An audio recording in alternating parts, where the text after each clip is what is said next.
আসসালামু আলাইকুম, আমি সাইফুল। আপনাদের সবাইকে আমন্ত্রণ জানাচ্ছি বিয়ন্ড বর্ডার্স স্পোর্টস অ্যানালিটিক্যাল শোতে, পাওয়ার্ড বাই র্যাবিট হোল। আজকে আমাদের সঙ্গে আছেন বরাবরের মতোই রফিকুল্লাহ রোমেল ভাই। রোমেল ভাই কেমন আছেন? হ্যাঁ, ফ্যান্টাস্টিক। রোমেল ভাই, আপনাকে পেয়ে আমরা খুবই খুশি যে আপনি একজন ফুটবল যোদ্ধা। তো রাউন্ড অফ 32 নিয়ে আপনি কি ভাবছেন? যে অলরেডি তো ম্যাক্সিমাম টিমই সিলেকশন হয়ে গেছে, আর অল্প কিছু ম্যাচ বাকি আছে। রাউন্ড অফ 32 প্রথম ম্যাচটা হবে সাউথ আফ্রিকা এবং কানাডা, স্বাগতিক Canada. Right. So south Africa Canada দিয়ে আমরা শুরু করতে পারি। সাউথ আফ্রিকার এই যে উত্তরণটা, এটা তো খুবই সারপ্রাইজিং, একটু খুবই আনএক্সপেক্টেড। মানে এই ওয়ার্ল্ড কাপে আমরা দেখলাম যে বেশিরভাগ ক্ষেত্রেই সবাই ভালো শুরু করে, সেই ভালো শুরুটা ধরে রেখেছে। কেপ ভার্দে 3টা ড্র করেছে, অপরাজিত। আরও অনেক টিম আছে। সাউথ আফ্রিকার শুরু হয়েছিল পরাজয় দিয়ে, এবং সেকেন্ড খেলার পরেও আসলে বোঝা যায় নাই যে ওরা, এবং দে বিট সাউথ কোরিয়া অ্যাকচুয়ালি, মানে ওয়ান অফ দ্য এশিয়ান। এটা কি আসলে ওদের ডিফেন্সিভ পাওয়ার নাকি কি কারণে ওরা ওভারকাম করতে পারলো? পার্টিকুলার ওই খেলাটাতে তো শুরুতেই গোল পেয়ে গেছে, শুরুতে গোল পেয়েছে, দক্ষিণ কোরিয়ার সাথে। সো গোলটাকে অনেকক্ষণ ধরে ডিফেন্ড করছিল। আর সাউথ আফ্রিকা খুব জমাটি মিড নিয়ে খেলে, মানে অ্যাট টাইমস ওরা একদম 3-5-2 বা 3-6-1 হয়ে যায়। ওদের বেশিরভাগ খেলোয়াড় কিন্তু ঘরোয়া লিগ থেকে আসে, আনলাইক দি আদার নর্থ আফ্রিকান কান্ট্রি বা আফ্রিকান যে কান্ট্রি আছে যারা ফ্রান্সে বিভিন্ন জায়গায় থাকেও, শুধু যে লিগ খেলছে তা না।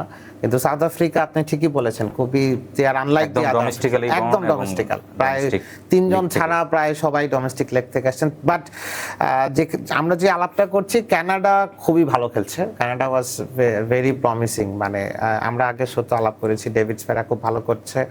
কানাডার কোচ কিন্তু হেজেমার্কস আপনার প্রেসিং এর ওয়ান অফ দা মাস্টার। হ্যাঁ, এবং ওদের খেলা এটা দেখা যাচ্ছে যে ওরা কিন্তু খুব বেশি বল পজিশন থাকে না। হ্যাঁ, বল অফ ফিল্ডে খেলতে চায়, বল রাখতে চাচ্ছে না, কিন্তু প্রেস করে অনেক বেশি স্পিড আছে, কাউন্টারও খুব স্ট্রং করে। সো সাউথ আফ্রিকার জন্য খেলাটা খুব ইজি হবে না আমার কাছে মনে হয়। এবং ইউ আন্ডারস্ট্যান্ড, কানাডার জন্য ভালো হইতো চ্যাম্পিয়ন হতে পারলে। হ্যাঁ, কিন্তু খেলাটা মনে হয় কানাডায় হচ্ছে না খুব সম্ভবত। বাট এনিওয়ে, বাট স্টিল তাদের আমি as a team they are doing pretty well. South আফ্রিকার সাথে আমি কানাডাকে কিছুটা এগিয়ে রাখবো। আর ওদের যে ডিফেন্ডার গ্লাসগো রেঞ্জার্সের কর্নেলিয়াস ভালো খেলছে, খুব ভালো ফর্মে আছে, এবং এরিয়ালও আসলে খুব ভালো। সো কর্নার বা অন্য স্পটগুলোকে কনভার্সন করার চান্স অনেক বেশি থাকবে আসলে। এরপরে তো আসবো যে ব্রাজিল জাপান, এটা তো খুবই একটা ট্যাকটিক্যাল লড়াই হবে। এটা নিয়েই সবখানে আলোচনা হচ্ছে আসলে, যে মানে আমরা যেখানেই যেই শো দেখতেছি বিভিন্ন জায়গায়, যে ব্রাজিলের প্রতিপক্ষ কে হবে, আর্জেন্টিনার প্রতিপক্ষ কে হবে। আর্জেন্টিনার প্রতিপক্ষ হয়ে গেছে, সেটা একটু পরে আপনার মুখ থেকে আমরা শুনতে আগ্রহী হব। ব্রাজিল জাপান খেলাটা আসলে আমার মনে হয় খুব কন্টেস্ট হবে।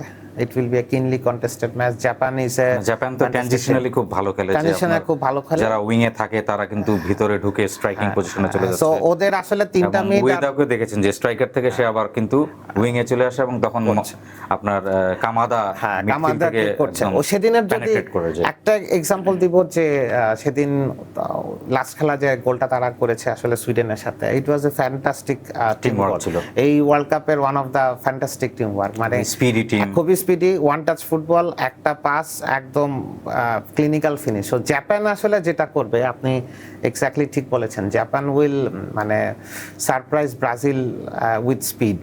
এবং ওদের এই 4-3-3 ফরমেশনের মিড 3 আর সামনে 3 মিলে আসলে একটা মানে জোনাল পজিশন ফুটবল হয়ে যায়। ব্রাজিলের জন্য প্রবলেমটা হতে পারে বলে মনে হচ্ছে, যে ব্রাজিল এখন পর্যন্ত কিন্তু ভিনি কুইনা ওয়াজ প্লেইং ওয়ান্ডারফুল। এবং আপনার কি মনে হয় যে ব্রাজিল দলে শুরু থেকে চেপে ধরা উচিত ভিনি বা কুনার মাধ্যমে, আগে যদি গোলটা বের করতে পারে? মানে সেটাই বলতে তাহলে কিন্তু প্রেসারটা কমে যাবে। সেটাই বলতে যাচ্ছি, যে চেপেটা ধরবে কিভাবে আসলে, কারণ ওদেরকে কিন্তু আপনি এবার খেলতে দিলেও আপনাকে ট্রানজিশনালি বিট করে ফেলবে। স্কটল্যান্ডের সাথে হয়তো চেপে ধরতে পেরেছে, হাইতির সাথে ব্রাজিলের খেলাটাকে আলোচনায় আনতে চাচ্ছি না, কিন্তু জাপানের সাথে this will not be easy. এই কারণে বিকজ দেখে এখন পর্যন্ত মনে হচ্ছে যে ক্যাসিমেরো এবং পাকেতা আসলে ঠিকঠাক খেলতে পারছেন না।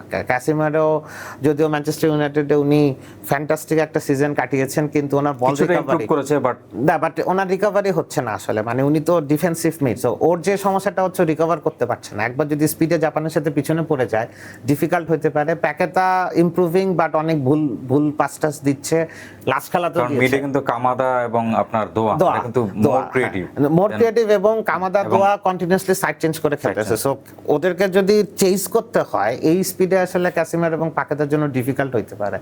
আর ব্রাজিলের আরেকটা প্রবলেম হচ্ছে উইং।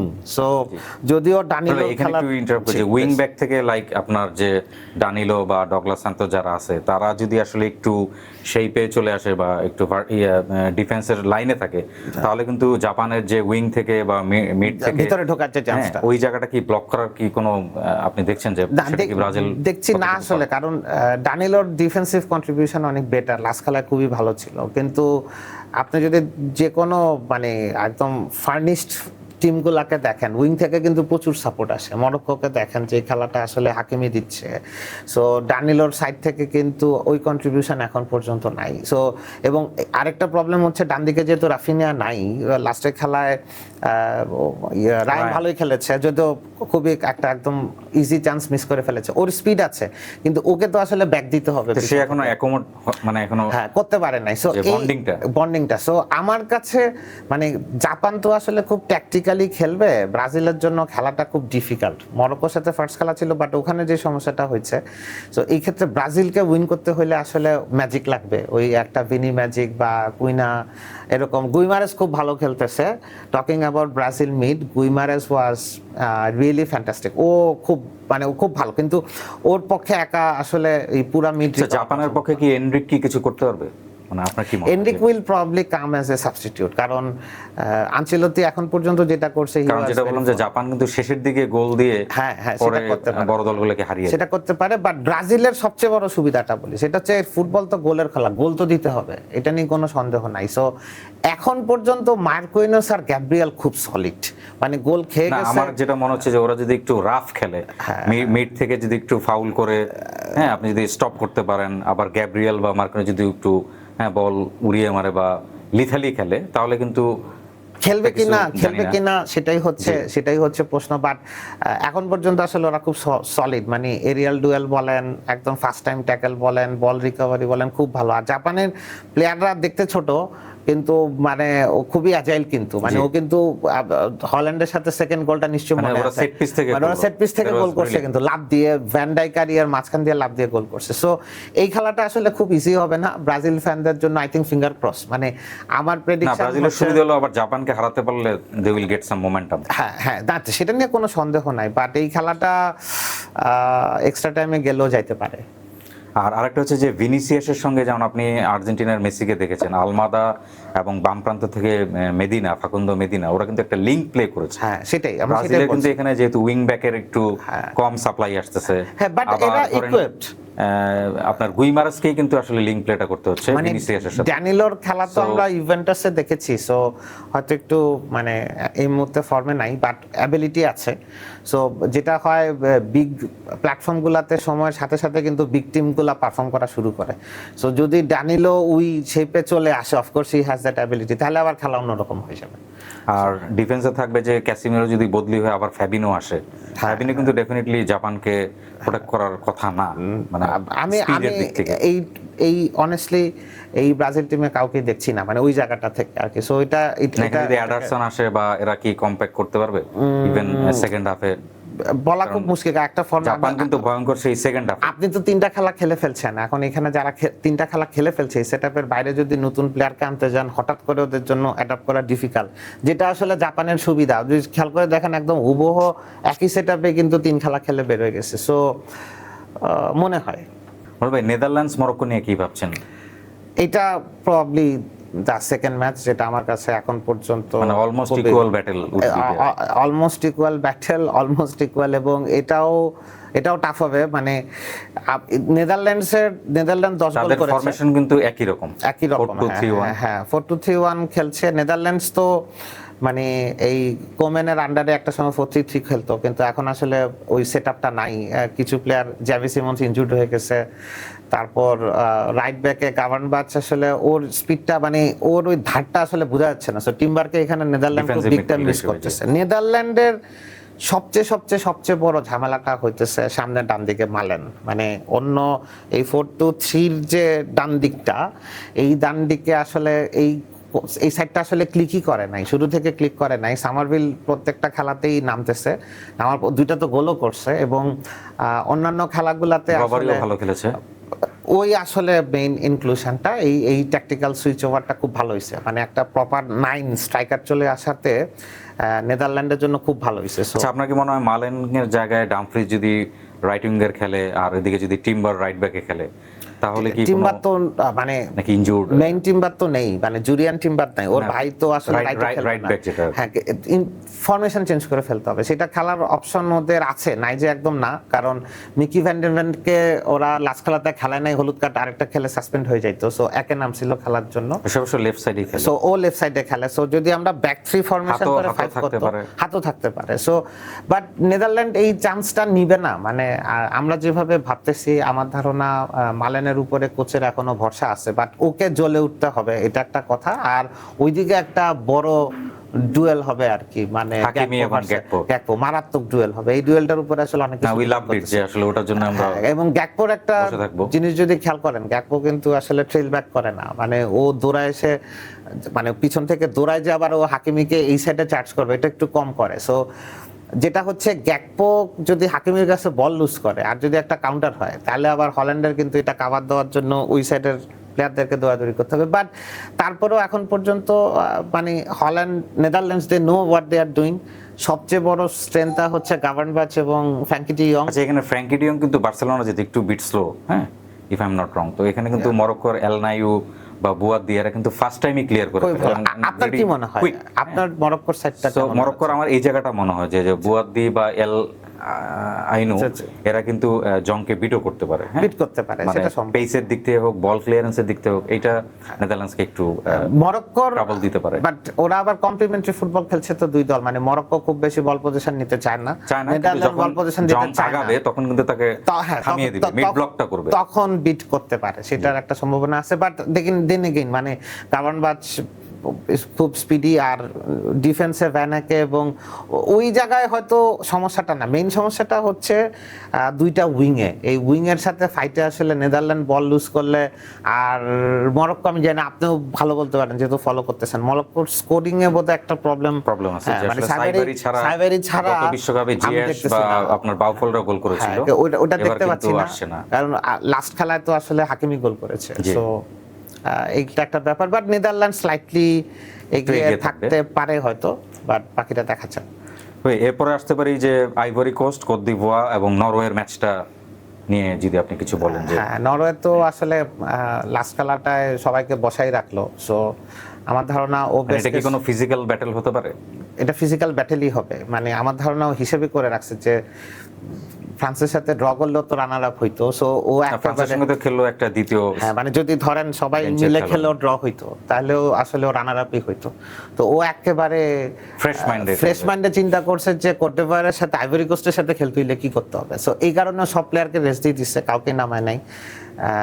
এবং আমার কাছে এখানে মনে হচ্ছে কোট ডিভোয়ারের কিন্তু একটা, মানে জার্মানির খেলাতে এটা খুব স্পষ্ট দেখেছি, ওর ডিফেন্স কিন্তু মানে খুব সিলি মিস্টেক করে, অনেকগুলো বল ভুল পাস দিয়ে দিছে, খুব কনফিডেন্ট না। জার্মান কোট ডিভোয়ারের শক্তি কিন্তু একটু ফ্রন্টে সামনে, হ্যাঁ ওইখানে। সো ওই দিন তো পুরাটাই ডিওমন্ডি গেম ছিল, মানে সব অ্যাটাক লেফট সাইড দিয়ে হইছে, ওই উইং থেকে বল ফেলতেছিল, তারপরে স্কোর হয়েছে। সো মানে ডিওমন্ডি আমার মোস্টলি এই জায়গাটা বলা হচ্ছে আরবি লিপজিগের একজন উদীয়মান খেলোয়াড় এবার তো প্রবলি, মানে এবার লিভারপুল বা কোনো একখানে যায় হয়তো শেষ হবে, মানে এই transfer window Diomande will be one of the biggest name. এখন কোট ডিভোয়ারের জন্য প্রবলেম হবে সেটা হচ্ছে নরওয়ে খুব মানে ডেডলি সুইফট অ্যাটাক করে, মানে এই যে ওডিগার্ড, হাল্যান্ড, সরলট কম্বিনেশন, এটা খুবই মানে ডেডলি ফাস্ট কম্বিনেশন, সেটার এগেনস্টে যদি মানে একটু এদিক সেদিক হলে কিন্তু গোল হয়ে যাবে।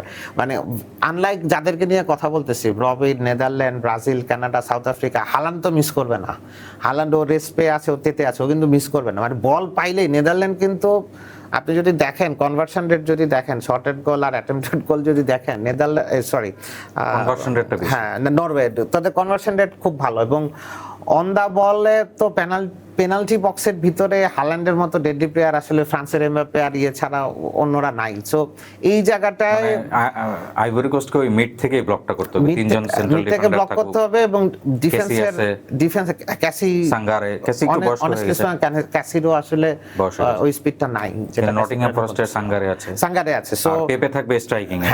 হ্যাঁ এখানে আর নরওয়ের ডিফেন্সও একটু কিছুটা নড়বড়ে আছে, সেন্ট্রাল ডিফেন্সে কিছুটা। সেটা যদি মানে দিওমন্ডেদের কাটকানোটাও চ্যালেঞ্জ হবে। যদিও রায়ারসন ভালো খেলেছে but he is injured. But হ্যাঁ এক্স্যাক্টলি, বাট আমি আসলে খুব চ্যালেঞ্জ দেখছি না। I think Norway will prevail, will get stage. আর এরপরে আর্জেন্টিনা এবং কেপ ভার্দে তো আসলে এটা একটা আপনি সারপ্রাইজ। বলেন, এটা ইউ টেল মি, আপনি আর্জেন্টিনা কেপ ভার্দেকে আসলে কি দেখতেছেন? না, আর্জেন্টিনা ডেফিনেটলি আগে থাকবে, কারণ কেপ ভার্দে তো একটা সারপ্রাইজ প্যাকেজ ছিল, আর আর্জেন্টিনা তো ওভারঅল মিডফিল্ডটাকে আপনার ডমিনেট করে খেলে। হ্যাঁ, ম্যাকঅ্যালিস্টার, রদ্রিগো, পলকে আমরা ভেবেছিলাম যে মেজর লিগ সকারে গিয়েছেন, হয়তোবা তিনি ইউরোপিয়ান সার্কিটে যেভাবে খেলতেন, বাট অ্যাকচুয়ালি সে আমাদের ধারণাকে মানে একেবারে বদলে দিয়েই কিন্তু দুর্দান্তভাবে সাপোর্ট দিয়ে যাচ্ছেন, লিঙ্ক প্যান হিসেবে কিন্তু কাজ করতেছেন মেসির পেছনে থেকে। হ্যাঁ, বাট আর্জেন্টিনা তো আসলে এমবাপ্পে তো আছেনই। আপনাকে অনেস্টলি মনে হয় যে আর্জেন্টিনা সোফার মানে না, আই থিংক যে আর্জেন্টিনা কম্প্যাক্ট ফুটবল খেলছে কি মনে কম্প্যাক্ট হচ্ছে? ফুটবল যেটাই হোক, মানে তিনটা দল তার অত স্ট্রং না, সো তারা আস্তে আস্তেই কিন্তু অত আগাচ্ছে। স্ট্রং কই, কোন স্ট্রংই তো না হ্যাঁ, আসলে, আমার তো তো তাই মনে হয়। আর্জেন্টিনা নিশ্চয়ই তাদের সেরাটা কিন্তু এখনো দেখায়নি, দেখায় নাই। তারপরও মেসি গোল দিয়ে ফেলছে, সো এটা So কি এটা তাদের একটা এটা কি টু লেট হয়ে গেল নাকি? আবার কেপ ভার্দেও তো আসলে অত স্ট্রং না। সো আর্জেন্টিনা কি মানে আদৌ কোনো স্ট্রং টিমের সাথে খেলবে কিনা ওয়ার্ল্ড কাপ, এটা নিয়ে কিন্তু বিভিন্ন না, আলোচনা সেটা হচ্ছে। জানি না আসলে ফিফা কিভাবে আমি ব্রাজিল সাপোর্টার না, বাট জাস্ট কম্বিনেশন করেছে, পারমুটেশন কম্বিনেশন কি হয়ে জানি হয়ে গেছে আর কি ব্যাপারটা। আমরা দেখছি না আসলে আজকে আর্জেন্টিনা যদি ধরেন পর্তুগাল যদি গ্রুপ রানার আপ হয়ে যায়, তাহলে আর্জেন্টিনা কোয়ার্টার ফাইনালও ধরেন কলম্বিয়াকে পাবে হয়তো। কলম্বিয়াকে সো পাবে, so- মানে আমার আর্জেন্টিনাকে সরাসরি ফাইনাল খেলতে দেওয়া উচিত, মেসিকে কিছু গোল টোল দিয়ে দেবে। এনিওয়ে জোকস অ্যাপার্ট, সো এখানে কি আর্জেন্টিনা জিতছেই তাহলে? না, আর্জেন্টিনা জিতছে, এটা মানে একদম স্টিপুলেটেড টাইমে জিতে যাবে আনডাউটেডলি। আনডাউটেডলি। দেখা যাক মেসি আরো কিছু রেকর্ড ভাঙতে পারে কিনা, বাট অন্য প্লেয়ারদেরও গোল দেওয়া উচিত। আমরা এটাই দেখছি যে হুলিয়ান আলভারেজকে নিয়ে একটা টানাটানি চলতেছে, Barcelona, Atletico Madrid, Real Madrid সবকিছু মিলে টিলে ওকে মোটামুটি সাজাচ্ছে। আলমাদা এবং লাউতারো মার্টিনেজের গোল পাওয়া উচিত, গোল পাওয়া উচিত।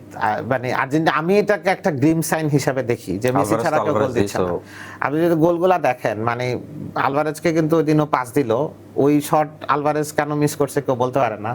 তারপর ওরা দাঁড়াই ছিল, এরপরে মেসি দৌড়ায় আসলো, দৌড়ায় এসে বল মানে মারলো, এগুলো নেক্সট রাউন্ডে দেখবে। তারপরে গোল হলো না, তারপর আবার মারলো, চারটা প্লেয়ারের মাঝখান দিয়ে বল। যারা লিঙ্ক প্লে আছে, লিঙ্ক প্লে নষ্ট করতে পারলে আর্জেন্টিনার এটা হয়তো নেক্সট রাউন্ডে দেখবে, এখনই সেই সম্ভাবনা বাট লেটস সি আমার, তবে গোল বন্যা হয়তো হবে না, but Argentina will definitely come around. আচ্ছা, এই দলগুলো কিন্তু আমরা মোটামুটি নিশ্চিত হয়ে গেছি, এই জন্য এগুলোকে আমরা হাইলাইট করলাম। এরপরে জার্মানি, প্যারাগুয়ে থাকবে। হ্যাঁ, তো জার্মানি প্যারাগুয়ে, হ্যাঁ 4-2-3-1 বা 3-2-5 এ খেলে, এবং ওরা ডাবল পিভটে কিন্তু আপনার পাওলোভিচ খুবই ভালোই খেলেছে আমি বলবো। জার্মানি তো প্যারাগুয়ে অথবা সমস্যা হবে না, কারণ প্যারাগুয়ে একটু ডিফেন্সিভ সাইডে। জার্মানিরও আসলে একটা স্ট্রাইকিং এর প্রবলেম হচ্ছে, মানে আলমিরন কিন্তু রেড কার্ড খেয়েছে, ও রেড কার্ড খেয়েছে একটা। হ্যাঁ, রেড কার্ড খেয়ে মনে ফেরত না, এটাতে মনে ফেরত আসবে খুব সম্ভবত। রেড কার্ডের খেলাটা আলমিরো এনসিসো ছাড়া ওই যে মুখ ঢেকে রাখার কথা বলার জন্য যে রেড কার্ডটা, ওইটা এক ম্যাচ সাসপেনশন, তো আলমিরন প্রবাবলি উইল কাম ব্যাক।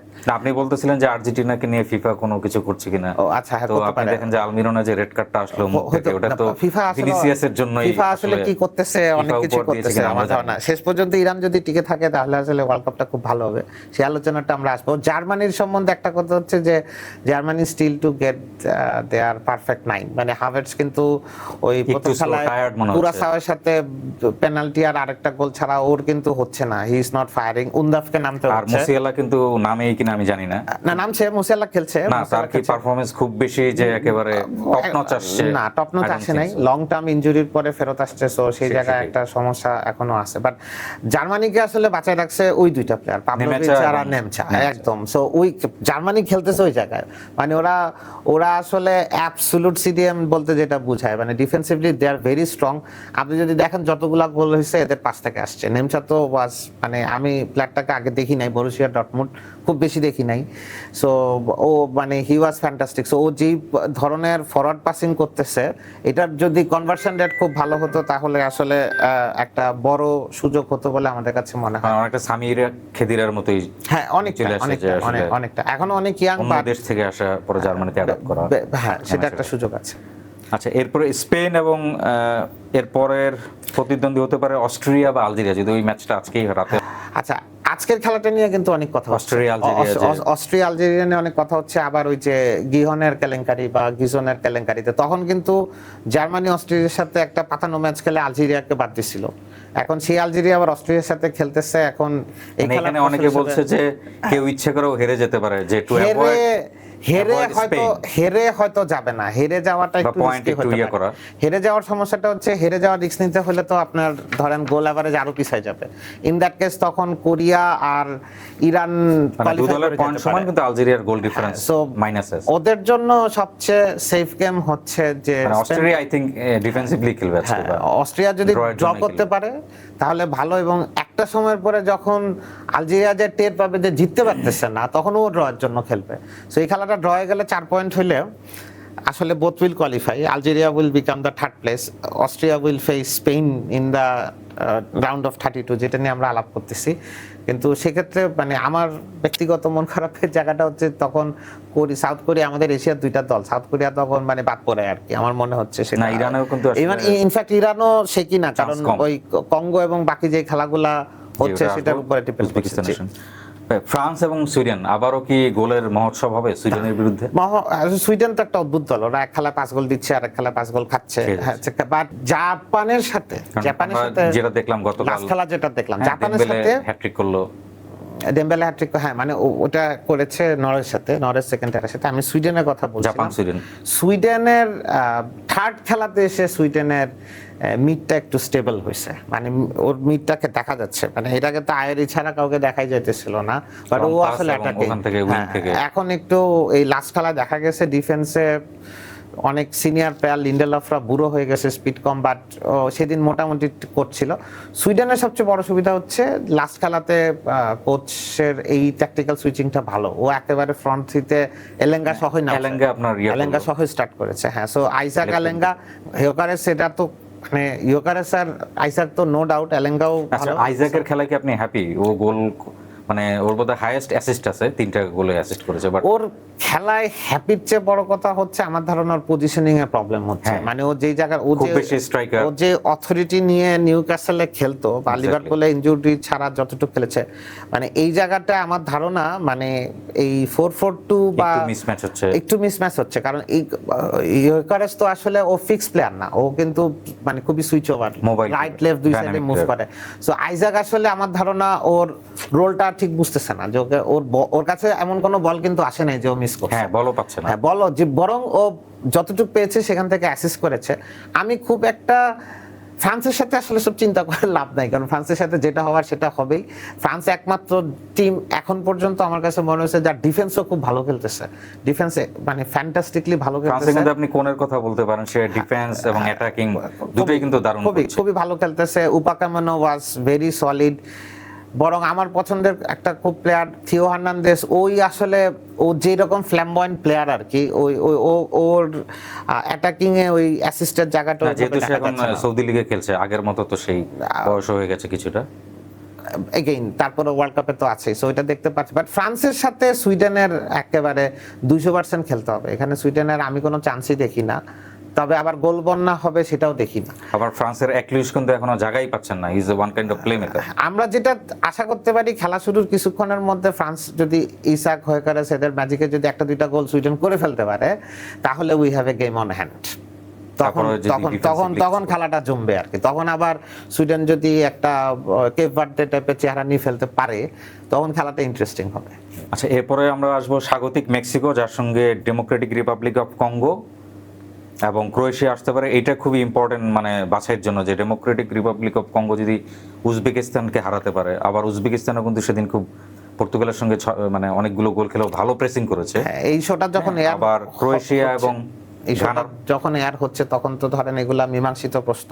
তারপরও না, তারপর আমরা যেহেতু প্রেডিকশন করি, যেহেতু আপনি প্রেডিকশন, ক্রোয়েশিয়া এবং ঘানার মধ্যে কিন্তু একটা ভালো ব্যাটল হবে। হ্যাঁ, আমার ধারণা কঙ্গো যাবে। মানে এই কথা যখন করতেছি, তো এটা এয়ার হবে হচ্ছে যখন, তখন দর্শকরা দেখতে পাচ্ছেন। I think Congo is there, Congo is there because Uzbekistan, with all due respect, মানে একটা গোল 8টা কনসিড এন্ড দেন, বাট পর্তুগালের সাথে একটু চেষ্টা করতেছিল এবং সুপার একটা গোলও দিছিল। ফাউলের জন্য গোলটা বাতিল হয়ে গেছে। ওয়ার্ল্ড কাপের ওয়ান অফ দ্য বেস্ট গোল হতে পারতো এই গোলটা। বাট উজবেকিস্তানের মানে ডিফেন্স ইজ হরিবল। হারানোর কিছু নাই, ও খেলে যাবে, সর্বস্ব উজাড় করে খেলবে। বাট কঙ্গোর মানে হারানোর কিছু নাই, খেলবে, এটা ঠিক আছে, কিন্তু Congo will be very কশাস I think. এবং ওদের কঙ্গোর আসলে প্লেয়ার আছে, মানে এটা খালি যে উইসা একা খেলতেছে তা না, কঙ্গো আসলে ভালো। মানে আপনি যদি দেখেন যে ডিফেন্স কিন্তু খুবই ভালো খেলছে, মানে ওয়ান বিসাকা বা মানে সেন্ট্রাল ডিফেন্ডার যিনি খেলছেন, মানে তুরস্কের মতো না যে লাইন ব্রেক করে খেলে নাই, লাইন ব্রেক করে খেলে নাই। কঙ্গো হ্যাড এ ভেরি মানে ফরম্যাটিভ। আই থিংক মেক্সিকোর সাথে কঙ্গোর খেলাটা খুব ইন্টারেস্টিং হইতে পারে। মেক্সিকো অবশ্যই একটু স্বাগতিক দর্শকদের ওই সুবিধাগুলো পাবে, এবং মেক্সিকোরও আর্জেন্টিনার পরে I will tell you they are the second team আসলে, যাদেরকে আসলে খুব একটা কঠিন খেলা টেলা খেলতে হয় নাই। মানে চেকিয়া তো আগের মতো নাই, এবং ওদের কোর স্ট্রাইকার ইনজুর্ড হয়ে গেছে সেকেন্ড খেলায়। সো ও আসলে একটা দক্ষিণ আফ্রিকা তো একদম বাজে শুরু, দক্ষিণ আফ্রিকা শুরু করছে বাজে কাজে। মেক্সিকো কিন্তু পুরা ফার্স্ট রাউন্ড খেলে যাওয়ার পরে কিন্তু হঠাৎ করে একটা মানে, কিন্তু মেক্সিকো তো আসলে এরকমই বড় জোর, ওরা কোয়ার্টার ফাইনাল পর্যন্ত যায়। আমি এই খেলাটার জন্য বলছি, 70-86 আমরা দেখেছি, মানে কোয়ার্টার ফাইনাল পর্যন্তই তাদের দৌড়। হ্যাঁ, মানে ওই যে কনস্পিরেসি থিওরিটাই হচ্ছে এটা, যে আর্জেন্টিনা তো আছেই, আর 3টা স্বাগতিক দলই আসলে অ্যাটলিস্ট রাউন্ড অফ 16 পর্যন্ত যাবে, এটাই গল্প হচ্ছে বিভিন্ন জায়গায়, আমি জানি না, this are conspiracy theory. But আমার কাছে যেটা মনে হয় যে মেক্সিকো কঙ্গো কিন্তু মানে আমাদের আমরা সারপ্রাইজ মোটেও হব না if they beat Mexico and progress for the round of 16। আমরা 98-এ দেখেছিলাম যে প্যারাগুয়ে স্বাগতিক ফ্রান্সকে কিন্তু একেবারে এক্সট্রা টাইম পর্যন্ত নিয়ে গেল, এবং পরে গোল্ডেন গোলে লরেন ব্লার হেডের একটা গোলে এরকম কিছু হতে পারে। আচ্ছা, এরপর বেলজিয়ামের সঙ্গে কি আসতে পারে সানা ভাই? বেলজিয়ামের সাথে ভালোই খেললো, 5টি গোল দিল। বেলজিয়ামের গ্রুপে এখানে আপনি বলছিলেন যে ইরান বা সাউথ কোরিয়া কি চান্স আছে? এই দুইটার মধ্যে ওরা মাত্র 3 পয়েন্ট নিয়ে মানে দোদুল্যমান অবস্থায় আছে এখন। অ্যাজ থিংস স্ট্যান্ডস আমার মনে হচ্ছে যে ইরান আর সাউথ কোরিয়ার দুইটা যাবে না, একটা যাবে, এবং সাউথ কোরিয়ার বাদ পড়ার সম্ভাবনা অনেক বেশি। যদি কঙ্গো ডিফারেন্সে কম, গোল ডিফারেন্সে কম, -1 এর মধ্যে দাঁড়িয়ে আছে। সো সেনেগাল কোয়ালিফাই করবেই 3 পয়েন্ট হওয়ার সাথে, সেনেগাল ইজ থ্রু। কিন্তু বেলজিয়াম ইরান তো গ্রুপ পর্যায়ে একবার খেললো না, তাহলে ইরানের সাথে আর হচ্ছে না, তাহলে আসলে হয় সাউথ কোরিয়ার সাথে হবে বা অন্য কারোর সাথে হবে। তো সাউথ কোরিয়া যদি শেষ পর্যন্ত টিকে যায়, এবং মানে I am রুটিং for south Korea একটু আনএক্সপেক্টেডলি বাদ পড়ে গেল, ওরা যে দুর্দান্ত এখনো পড়ে নাই, আমরা জানি না এখন, এটা চলতে চলতে বাদ পড়েছে না। বাট যদি সাউথ কোরিয়া টিকে যায় কোনো কারণে, তাহলে কিন্তু বেলজিয়ামের সাথে ওরা একটা কঠিন একটা ফাইট দিবে। ভাই সুইজারল্যান্ড এবং সেনেগাল, এটা তো এস দিয়ে, হ্যাঁ সুইজারল্যান্ড এরাও কিন্তু সমশক্তির টিম। আগে সেনেগালকে নিয়ে বলি, সেনেগাল তো মানে ওই যে মাঠের খেলার আফ্রিকান চ্যাম্পিয়ন, পরে না আফগান মরক্কোকে ট্রফি দিয়ে দিছে। সেনেগালের জন্য আসলে খুব হরিবল একটা ওয়ার্ল্ড কাপ চলতেছিল। মানে সেনেগাল, আপনার যদি মনে থাকে ফ্রান্সের সাথে ফার্স্ট হাফটা কিন্তু সেনেগাল সেই রকম, মানে জ্যাকসনের শট হাতে লাগার পরে বারে লাগছে, তারপরে ওদের আরেকটা প্লেয়ার একদম গোলের সামনে থেকে বল উপর দিয়ে মেরে দিছে, নালে ফার্স্ট হাফেই সেনেগাল আসলে অলমোস্ট 2 গোল লিড নিয়ে ফেলতো। তারপরে তো আফটার দ্য ব্রেক ফ্রান্স 60 মিনিটের পরে, হ্যাঁ মানে তারপরে ওলিসি, এমবাপ্পে একদম they were firing like all directions. And Senegal second খেলাটা কিন্তু নরওয়ের সাথে কিন্তু ওদের বল পজিশন, ওদের মানে অফেন্সিভ অ্যাপ্রোচ, এগুলা কিন্তু ওয়ে বেটার। বাট ওই যে হাল্যান্ড 3-2 গোলের ডিফারেন্স, ওই হাল্যান্ড মানে ওই যে নেল বাইটিং, মানে বক্সের ভিতরে 4টা বিগ চান্স, 3টা গোল হয়ে গেছে।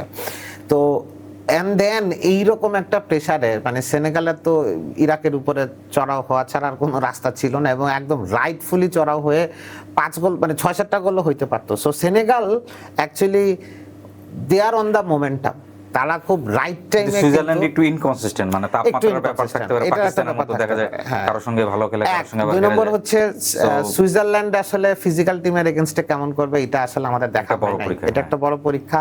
ওদের বেশিরভাগ ওই একটু ক্রোয়েশিয়া টাইপের প্রবলেম হচ্ছে যে অনেকদিন শাকেরি চলে যাওয়ার পরে এখন জাকা ধরেন আছে। জাকা খেলতেছে, জাকাও কিন্তু বয়স হয়ে স্পিড গেছে, নাই, speed হি ইজ এ কমে very solid player। And talented technical player, কিন্তু ওই স্পিড নাই। মানে যখন এদের সাথে দৌড়াদৌড়ি করতে হবে তখন আসলে ওকে ওই জায়গাটাতে ওকে ওর বড় ধরনের সমস্যা হইতে পারে। আর মানে কিন্তু এখন আপ ডাউন করে খেলছে, আপ ডাউন করে খেলতেছে, ডিফেন্সে এখনো রড্রিগেজ, আকেনচি, মানে এই জায়গাগুলোতে সুইজারল্যান্ডকে একটু ইনকনসিস্টেন্ট মনে হচ্ছে। সো আর প্লাস মোমেন্টাম একটা বড় আছে। সেনেগাল যে মোমেন্টাম, সেনেগালে কিন্তু উইংটা ভালো, দুই সাইডের উইং কিন্তু খুব দুইটা গতিশীল। ভালো ফিনিশার প্লেয়ার আছে, মানে জ্যাকসন, মানে all these are Sarr, so they are like Ismail Sarr, so they are like anything, এবং সবাই কিন্তু গোল করতেছে, everybody on form. So right টাইমে তারা ফর্মে এসেছে, এবং সেনেগাল এই খেলাটা জিতলে তারা অনেক দূর যাবে বলে মনে হয় আমার কাছে। আমরাও আশা করছি সেনেগাল আরো এগিয়ে যাবে। এরপর আসবে আর দুটো টিম আছে, ইংল্যান্ড এবং পর্তুগাল। ইংল্যান্ড খেলতে পারে আলজেরিয়া বা অস্ট্রেলিয়া, আমরা কিছুক্ষণ আগে বললাম যে জেট হার্ট হবে আর কি।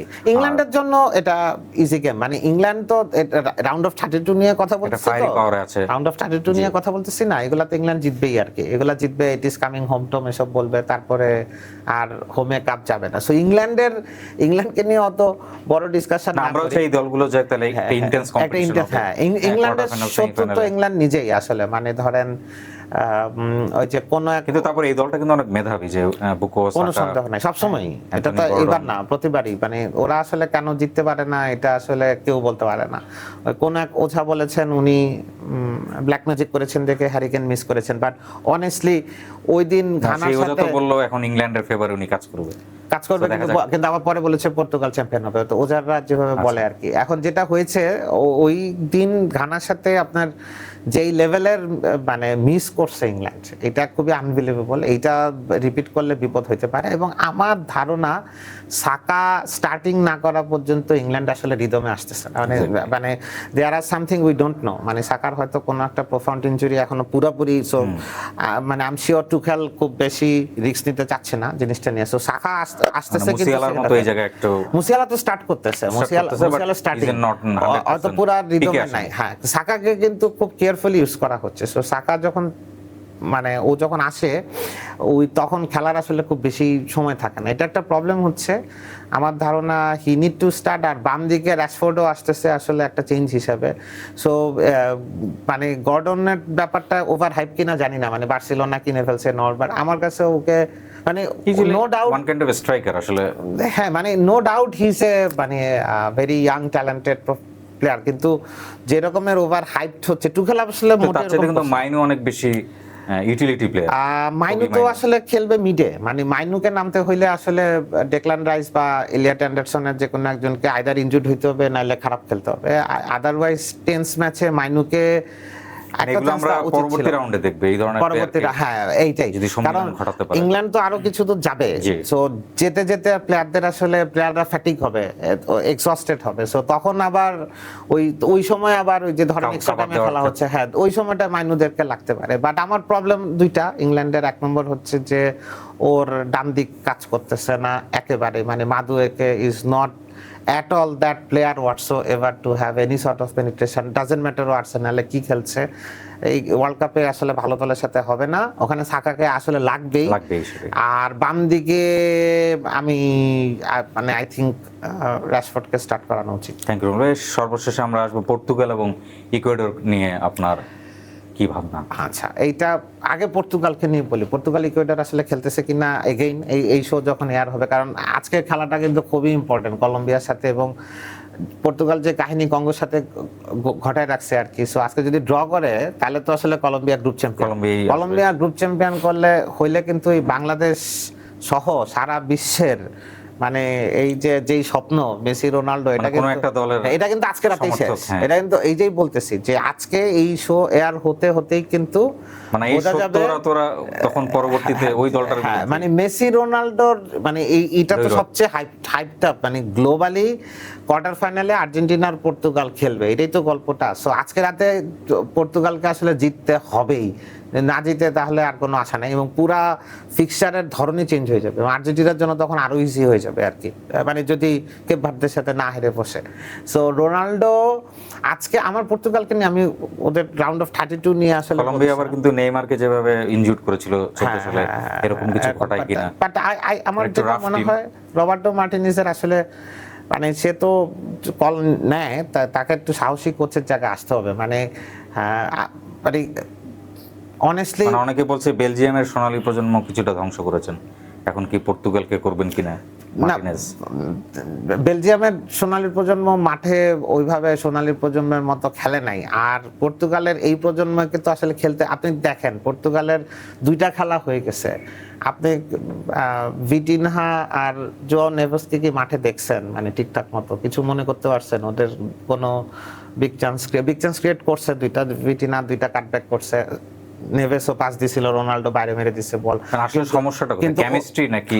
না, not chemistry is perfectly fine, মানে পর্তুগাল একটা ফরম্যাটে খেলতেছে, মানে আপনি যদি পিএসজিটা দেখেন বা ব্রুনো যেভাবে ইউনাইটেডে অপারেট করে, এরা কিন্তু মিড থেকে বল মানে খুব তাড়াতাড়ি ফাস্ট ট্রানজিশনাল পায়ে বল রাখেই না, দেখবেন মনে হচ্ছে যে এরকম নতুন একটা 3টা জিনিস আঁকাচ্ছে, এই যে খুব কুইক পাস বল দিতে দিতে খেলে, এটা কিন্তু মানে পিএসজি কেন এত ভালো, ওয়াই ভিটিনা এবং জো নেভেস ওদের সাথে খেলাটাই ডিফিকাল্ট, ওর পিছে পিছে বলের পিছে পিছে দৌড়াইতে হবে। পৃথিবী রান মিউনিককেও কিন্তু ওরা ট্রিটমেন্টটা দিছে, ওই একই ভিটিনা এবং একই নেভেস ন্যাশনাল টিমে কাজ করতেছে না, কেন করতেছে না? বিকজ দে হ্যাভ ওদের আপনার একটা শো থেকেই আপনি বলতেছিলেন এই কথাটা যে ওদের কিন্তু ওয়ার্ল্ডের মানে অন্য সব টিমে কিন্তু এই রিসোর্স নাই, মানে নুনো মেন্ডেস আর ক্যান্সেলো মানে the two most brilliant, Nuno Mendes তো out of the world. So Portugal আসলে প্রত্যেক খেলাতেই যেটা করতেছে একটা ছক যে এইটা যেহেতু খুব ভালো আর মিডটা তো ক্যারি করতে পারে, মানে ওর খেলাটা খেলতেছে না কিন্তু ক্যারি করে, ওর উপর দিয়ে বলটা চলে যায় এবং কেউ নিতে পারে না। সো ওরা করে কি ঠেলে উইংয়ে বল নেয়, ওইখান থেকে রোনাল্ডোর কাছে ফেলে এবং গোল হয়, ওখানেই খেলাটা আমি নষ্ট বলতে চাই না কিন্তু এটাই হচ্ছে ডাইমেনশন, এই ডাইমেনশন শক্তপোক্ত দলের সাথে কাজ নাও করতে পারে। নুনো মেন্ডেসকে আটকাতে না পারলে ফাউল করবে, ধাক্কা দিয়ে ফালাই দিবে, বল অন্যদিকে পাঠাই দিবে। সো আপনার যদি সাপ্লাই লাইন কাটেতে তখন তো আসলে আপনি খেলতে পারবেন না। সো পর্তুগালকে এবং কলম্বিয়া টাইপের ফিজিক্যাল টিম এরা কিন্তু আজকেই কিন্তু বোঝা যাবে যে ও আসলে কি করতেছে এবং ইন গেম ম্যানেজমেন্ট। আমি আগের শোতেও বলছি, র্যাবিট হোলের অন্য শোতে এটা নিয়ে অনেক কথাবার্তা হইতেছে, অন্য প্রায় সব শোতে, সেটা হচ্ছে যে কোচটা ভালো কিনা সেটা স্ট্র্যাটেজি এটা ওইটা কারে খেলাবো স্টার্টিং এর বাইরেও in game management is very important. খেলার মাঝখানে আপনি খেলা দেখে কত তাড়াতাড়ি কুইক ডিসিশন চেঞ্জ করতেছে। সো রবার্টো মার্টিনেজকে আমার মানে এই জায়গাটায় যতজনকে নিয়ে আমরা কথা বলতেছি, টুখেল, নাইগেলসম্যান, এদের যে মানে ও অনেক পিছায়, ও কেমন জানি একটা মুখস্থ বই নিয়ে বসে থাকে, থটস নিয়ে বসে থাকে, 60 মিনিট হলে গঞ্জালো রামোসকে নামাবো, অমুক হইলে নেভেসকে বসাবো, তো এইটা হচ্ছে না। আজকেই বোঝা যাবে, আজকে একটা মেন্টাল ডিসরাপশন। আর জিতে গেলে তো আর সমস্যা নাই, ইকুয়েডরের সাথে আজকে জিতলে ইকুয়েডরের সাথেও জিতবে, মানে যেহেতু আমরা রাউন্ড অফ 32 নিয়ে কথা বলতেছি তখন কনফিডেন্স চলে আসবে। বাট ইকুয়েডর কিন্তু আজকে জার্মানির সঙ্গে ভালোই খেলেছে গতকাল, হ্যাঁ খুবই ভালো খেলেছে, ভালো খেলেছে। বাট পর্তুগাল মানে ইকুয়েডর কিন্তু আপনার ওদের নেমেসিস কোয়ালিফাইং রাউন্ডে সেকেন্ড ছিল, মানে পর্তুগাল যদি আজকে জিততে পারে তাহলে তার আর্জেন্টিনা পর্যন্ত তো যাবেই, and I think they will go all the way. না, আপনি তাহলে দেখবেন রাউন্ড অফ 32 তে ইকুয়েডরও কিন্তু পর্তুগালকে ভালোই ভোগাবে, আমার তাই মনে হয়। ভোগানো উচিত, বাট মানে আমি এভাবে বলা ঠিক হচ্ছে না, কারণ আমার কাছে কোনো তথ্য প্রমাণ নাই। বাট এটা আমার সিক্স সেন্স বলছে যে পর্তুগাল যদি আজকের খেলায় কলম্বিয়াকে হারাইতে পারে, they will go all the way, মানে অ্যাট লিস্ট ফাইনাল, এটা শিওর। মানে তখন আসলে আর পারবে না ঠেকাইতে। দেখা যাক রোমান ভাইয়ের ভবিষ্যৎবাণী ঠিক হয় কিনা। ঠিক আছে। আর মানে মোটামুটি 60% খেলা কিন্তু শেষ হয়ে গেল দেখতে দেখতে, 104টা খেলার মধ্যে মানে 60টার উপরে খেলা শেষ হয়ে গেছে। সো ওয়ার্ল্ড কাপ ফিফা সবসময় অ্যামেজিং হয়, এবারও হচ্ছে। এখন দেখা যাক যে মানে আমাদের পছন্দের দলগুলা ঠিকঠাক মতো থাকে কি। তবে শেষ একটি কোশ্চেন করে আজকের আমাদের এই প্রোগ্রামটা শেষ করব। তরুণদের মধ্যে আপনি কাদেরকে এই পর্যন্ত দেখলেন বেশ ভালো খেলেছে, বা ইয়াং প্লেয়ারদের মধ্যে? তরুণদের মধ্যে যে আচ্ছা, ইয়াং বলতে আমি বয়সের দিকে না যাই, মানে 24-25 বা এই রেঞ্জের মধ্যে, মানে আমি আসলে একটু অন্যভাবে দেখতেছি। যেমন খুব ভালো ইয়াং প্রসপেক্ট যাদেরকে দেখা তারা আসলে ঠিকমতো ফ্রেন্ড, যেমন এন্ড্রিক ফর এক্সাম্পল এনরিক সুযোগই পাচ্ছে না। সুযোগই পাচ্ছে না, একটা গোল দিছিল বেচারা, মানে খুব স্লাইটলি ইয়ের জন্য বারে এটা ক্যান্সেল হয়ে গেছে। সো ওকে দেখার খুব ইচ্ছা ছিল। প্রথম খেলাতে আয়েরি ওয়াজ ফ্যান্টাস্টিক ফর দুটো গোল করেছে। ও দুটা গোল করছে। প্রথম গোলটা অসাধারণ, বল কন্ট্রোলিং মারাত্মক। আর আপনার ফেভারিট প্লেয়ার বুয়াদ্দি, আমি যদি এখন পর্যন্ত বলি, মানে যদি আপনি ইয়াং যেহেতু বলছেন, ওই ক্যাটাগরিতে হচ্ছে কনসিস্টেন্ট কিন্তু কেউ খেলে এখন নাই, পর্যন্ত আসেনি। এখন বুয়াদ্দি পর্যন্ত এগিয়ে আসে নাই। আছে। মানে বুয়াদ্দি ওয়াজ, এই যে 4-2 গোলে যে লাস্ট খেলাটা হলো হাইতির সাথে, এবার হাইতি কিন্তু ওয়াজ ফাইটিং, খেলা কিন্তু ওই ধরে রাখছে শেষ পর্যন্ত। সো ও খুবই ভালো খেলতেছে। আর এই ছাড়া মানে আরো আছে, মানে নেমচাকে বয়সের দিক থেকে ইয়াং বলতে পারতেছি না খুব একটা, বাট ওরাও খেলতেছে। 27 বের বাট আমার মনে হচ্ছে যে we can name of course Bouaddi was one of the greatest prospect in world football. ধন্যবাদ রুমেল ভাই, এবং দর্শককেও ধন্যবাদ আমাদের সঙ্গে থাকার জন্য। আশা করি পরবর্তী শোতেও আমাদের সঙ্গে থাকবেন। Thank you.